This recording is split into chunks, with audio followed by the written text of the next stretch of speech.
bahasa ibu sebagai bahasa transisi dalam proses pembelajaran, terutama di kelas awal pendidikan dasar. Ya, hadirin sekalian, pagi hari ini kita akan berbincang-bincang bersama para narasumber dan para pemangku kepentingan, terutama para pemangku kepentingan pendidikan pastinya di tingkat pusat maupun daerah, yang pastinya sesuai dengan tema acara kita hari ini, yaitu aktualisasi Merdeka Belajar, pemanfaatan bahasa ibu dan pembelajaran bagi siswa penutur bahasa tunggal. Ya, hadirin sekalian, selain sosialisasi kebijakan Merdeka Belajar yang diluncurkan oleh Kemendikbudristek pada akhir 2016 yang lalu, berbagai pemangku kepentingan pendidikan di tingkat pusat maupun daerah akan hadir di tengah-tengah kita pada kesempatan hari ini untuk berbagi pengetahuan, kemudian juga praktik baik, serta berbagai upaya yang dilakukan terkait penggunaan bahasa ibu dalam pembelajaran khususnya di kelas awal pada jenjang pendidikan dasar.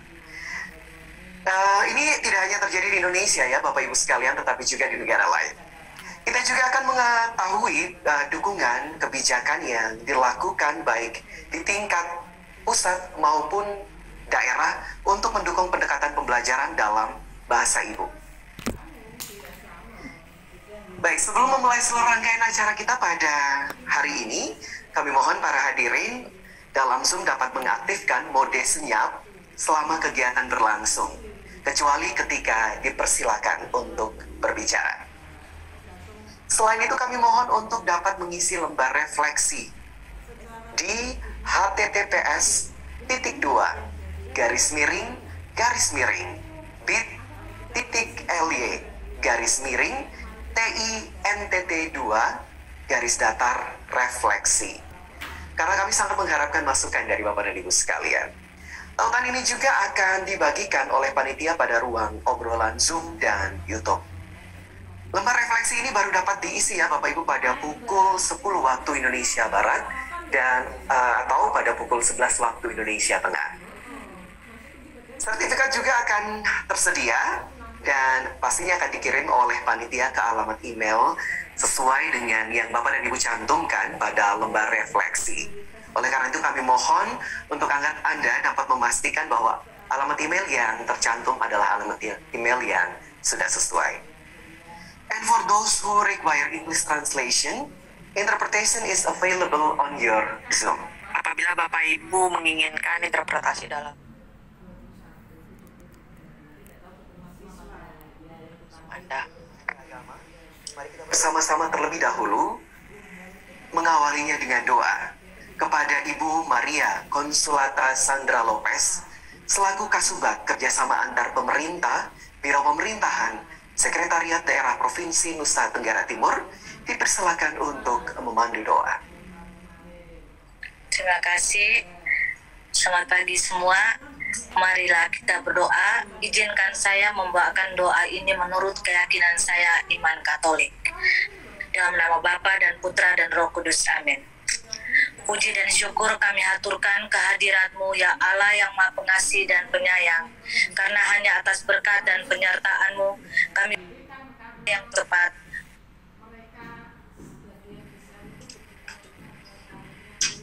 Yosef Adrianus Nasoy, Wakil Gubernur NTT yang diwakili oleh Asisten Pemerintahan dan Kesejahteraan Rakyat Sekretariat Daerah NTT Benedetta Mariano Uzboko.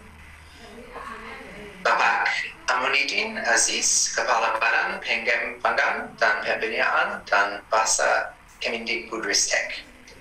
Bapak Anandijo Aditomo, Kepala Badan Curriculum dan Assessment Pendidikan Kemendikbudristek.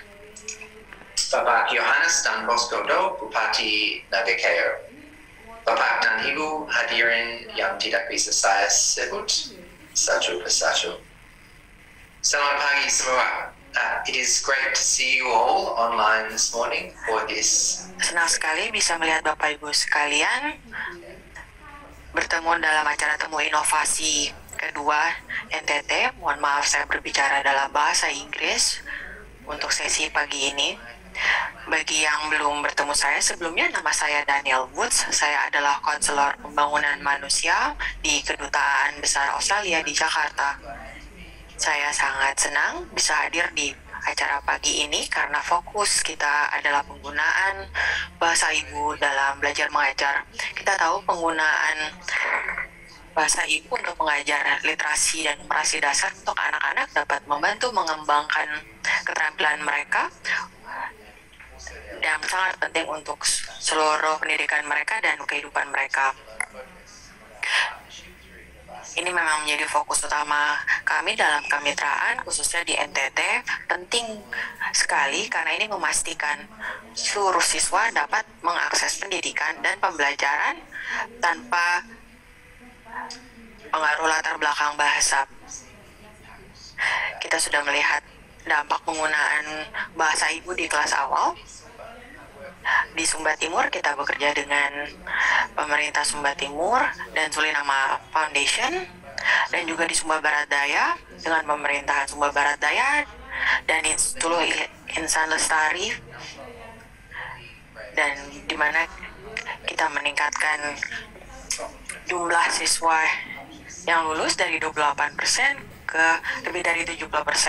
Ini sangat penting karena kesempatan ini sangat penting bagi siswa-siswa ini, karena kalau tidak mereka tidak akan bisa mendapatkan hasil belajar yang baik. Bersama dengan Kemendikbudristek dan Kepala Badan Pengembangan dan Pembinaan Bahasa yang mengelola isu ini dengan melakukan intervensi berdasarkan situasi dan kondisi anak, termasuk bahasa yang mereka gunakan. Selain ini, penting juga untuk mengingat bahwa guru harus memiliki keterampilan yang diperlukan untuk mengajar dalam bahasa ibu sebagai bahasa transisi menuju penggunaan bahasa Indonesia. Dan jaringan para guru ini membantu membuat para guru untuk mengakuisisi keterampilan. Saya sangat senang bahwa di pemerintah Kabupaten Nagekeo menggunakan pembelajaran dengan bahasa ibu di seluruh wilayah yang meningkatkan akses ke pendidikan bagi para siswa di NTT. Saya harap hari ini akan sangat bermanfaat bagi semua hadirin, dan saya sangat senang untuk terus melakukan kerjasama dengan inovasi dan NTT, pemerintah NTT dan pemerintah kabupaten untuk meningkatkan pembelajaran untuk seluruh siswa di NTT dan juga di seluruh Indonesia. Terima kasih. Hadirin sekalian, selanjutnya kami persilakan kepada Kepala Badan Pengembangan dan Pembinaan Bahasa Kementerian Pendidikan, Kebudayaan, Riset, dan Teknologi, Bapak E. Aminuddin Aziz, untuk menyampaikan kata sambutannya. Kami silakan.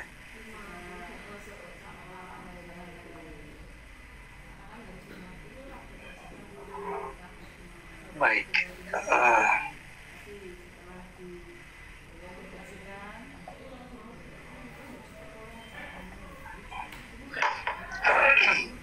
baik, terima kasih. Yang terhormat Wakil Gubernur Nusa Tenggara Timur, Bapak Dr. Andes Joseph Adrianus Naeso MM, atau yang mewakili, Bapak Bupati Nagekeo, Bapak Daniel Woods, Counselor Human Development dari Australian Embassy di Jakarta. Yang saya hormati juga rekan saya Pak Anindito Aditomo, Kepala Badan Standar Kurikulum dan Asesmen Pendidikan. Yang saya hormati Bapak Linus, Kepala Dinas Pendidikan Provinsi Nusa Tenggara Timur. Yang saya hormati Pak Mark Hewitt, PhD Direktur Program Inovasi, para narasumber dan penanggap serta peserta seminar dimanapun berada. Assalamualaikum warahmatullahi wabarakatuh. Selamat pagi, salam sejahtera, salam sehat, dan bahagia selalu. Puji syukur mari kita panjatkan kepada Allah Subhanahu wa Ta'ala, Tuhan yang Maha Kuasa, karena kita masih tetap diberi sehat. Semoga sehat kita ini adalah sehat yang afiat. Bagi Bapak Ibu atau Saudara yang saat ini kurang sehat, semoga segera diberi kesembuhan dan pulih kembali seperti sedia kala. Amin ya robbal alamin. Untuk mengawali sambutan ini, saya akan menyampaikan satu kutipan yang dibuat oleh Asisten Direktur Jenderal UNESCO, yaitu Ibu Stefania Giannini, yang dalam kaitan ini terkait dengan bahasa ibu dan korelasinya dalam proses pembelajaran. Giannini mengatakan, melalui koalisi pendidikan global yang diluncurkan 2 tahun lalu, pada tahun 2022 ini, UNESCO memfasilitasi kebijakan untuk mempromosikan pembelajaran dalam bahasa ibu selama pandemi, termasuk dalam melalui kampanye untuk menerjemahkan cerita-cerita anak ke dalam berbagai bahasa. Bapak dan Ibu sekalian, jika dilihat dari rangkaian agenda, isi, serta pihak-pihak yang terlibat di dalamnya, saya berkeyakinan bahwa seminar ini merupakan acara yang sangat penting, mengingat seminar ini membahas ihwal yang berhubungan erat dengan esensi kehidupan manusia, yaitu pendidikan. Kita sudah sama-sama mafhum bahwa pendidikan merupakan salah satu di antara hal esensial, karena merupakan hajat hidup orang banyak. Kemudian menjadi suatu yang semakin menarik ketika topik ini dikaitkan dengan bahasa ibu sebagai latar linguistis dalam proses pembelajaran yang memiliki peran sentral dalam menentukan keberhasilan pendidikan tersebut. Itu artinya bahasa, khususnya bahasa ibu, dipandang sebagai faktor instrumental dalam menentukan keberhasilan program pendidikan. Lebih jauh, hal tersebut juga telah menjadi program utama Kementerian Pendidikan, Kebudayaan, Riset, dan Teknologi melalui platform Merdeka Belajar yang telah diluncurkan pada tanggal 22 Februari 2022 yang bertepatan dengan peringatan Hari Bahasa Ibu Internasional dengan tajuk Merdeka Belajar episode ke-17, Revitalisasi Bahasa Daerah. Atas hal tersebut, tentu saja saya perlu menyampaikan apresiasi atas penyelenggaraan kegiatan Temu Inovasi kedua NTT yang mengangkat topik utama tentang aktualisasi Merdeka Belajar.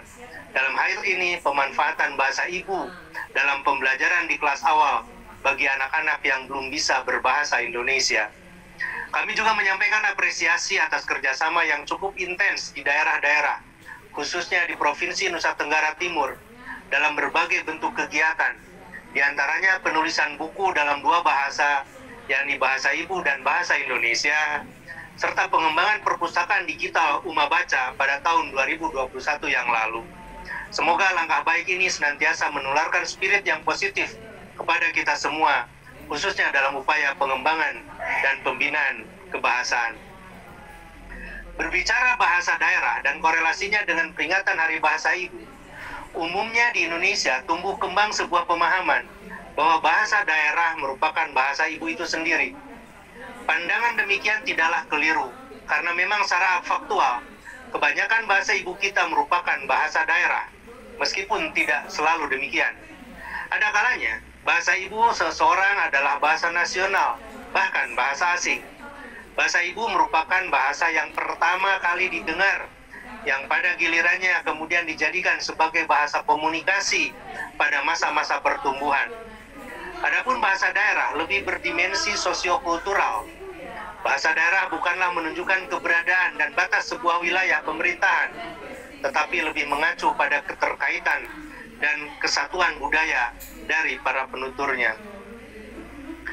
UNESCO telah menetapkan tanggal 21 Februari sebagai Hari Bahasa Ibu Internasional. Itu artinya, dalam dimensi sosiopolitis, kita dapat memandang bahwa penetapan Hari Bahasa Ibu Internasional tersebut sebagai sebuah indikasi betapa pentingnya upaya pemertahanan, penggunaan, dan pemberdayaan fungsi bahasa ibu di tengah-tengah masyarakat pendukungnya. Lebih jauh, setidaknya terdapat 6 fungsi lain dari bahasa ibu itu sendiri, yaitu fungsi emotif, fungsi kultural, fungsi edukatif, fungsi politik, fungsi ekonomi, dan fungsi klinis. Dari ke-6 fungsi bahasa ibu tersebut, pada kesempatan ini saya hanya akan memfokuskan pada fungsi edukatif dari bahasa ibu, karena hal tersebut berkorelasi erat dengan topik yang kita bahas pada seminar ini. Bahasa ibu memiliki fungsi edukatif Berkaitan dengan hal ini, menjadi menarik ketika kita melihat kajian dari tim inovasi Balitbank yang kini disebut dengan BSKAP, Kementerian Pendidikan, Kebudayaan, Riset, dan Teknologi, yang mendukung penggunaan bahasa ibu dalam pembelajaran kelas awal, khususnya di Provinsi Nusa Tenggara Timur.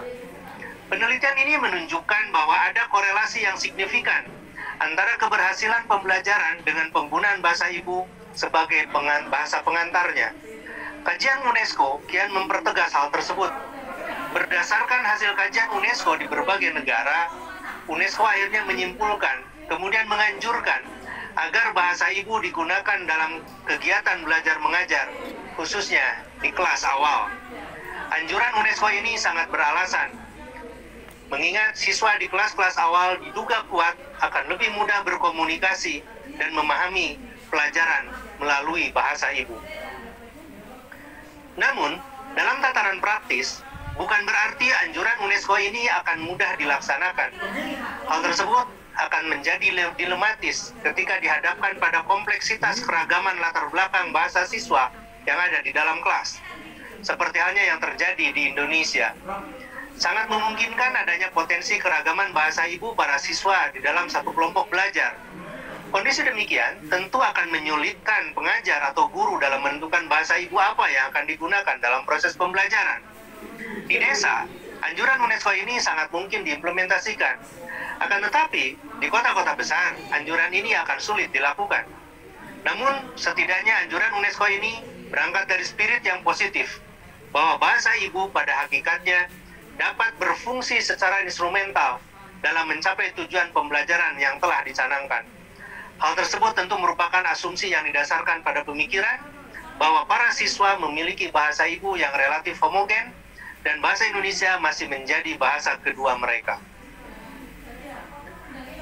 Bapak dan Ibu sekalian, penelitian lain yang dapat kita catat, misalnya ada sebuah studi yang dilakukan oleh RT International di dalam laporan yang berjudul Improving Learning Outcomes Through Mother Tongue Based Education atau MTB Education.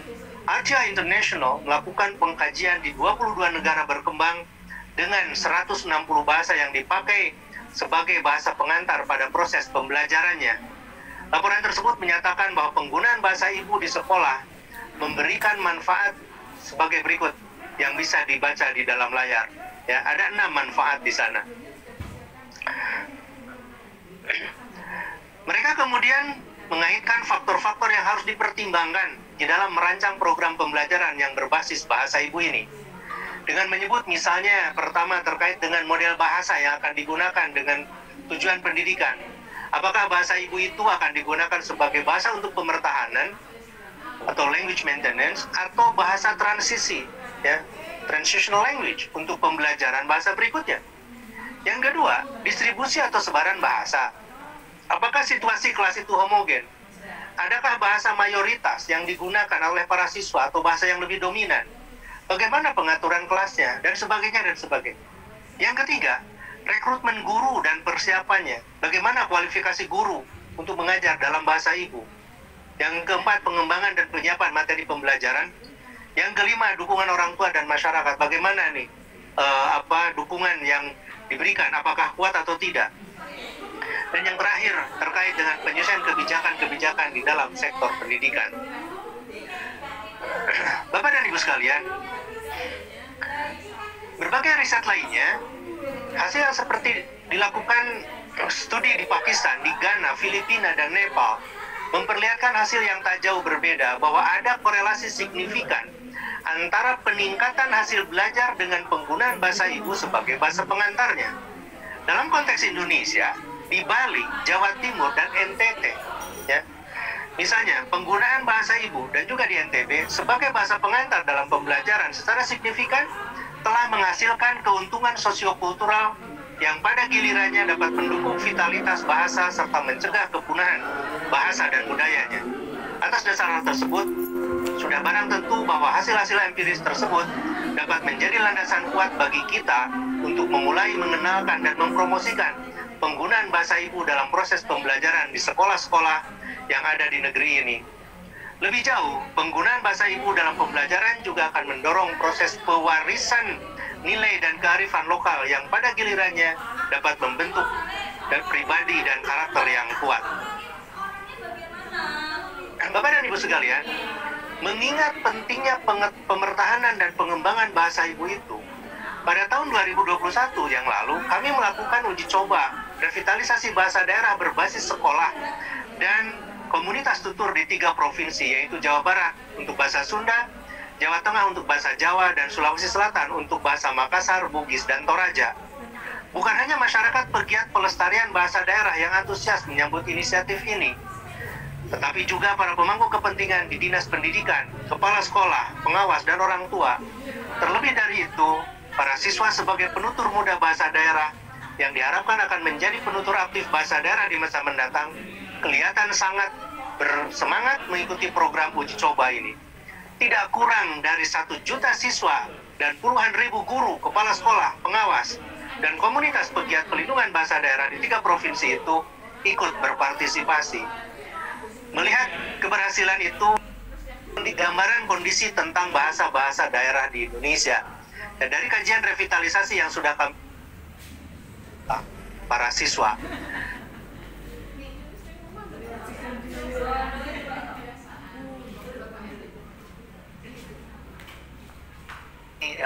komunitas tutur. Tapi semuanya pasti akan terlibat dalam program ini. Kelas awal yang masih hanya bisa menggunakan bahasa ibu dalam komunikasi sehari-hari. Tentu pendekatan-pendekatan seperti yang termuat dalam Merdeka Belajar ini akan memastikan semua anak Indonesia, termasuk mereka yang masih kesulitan berbahasa Indonesia di kelas awal, agar tetap dapat mengikuti pembelajaran dengan. Terima kasih. Assalamualaikum warahmatullahi wabarakatuh. Selamat pagi. Waalaikumsalam warahmatullahi wabarakatuh.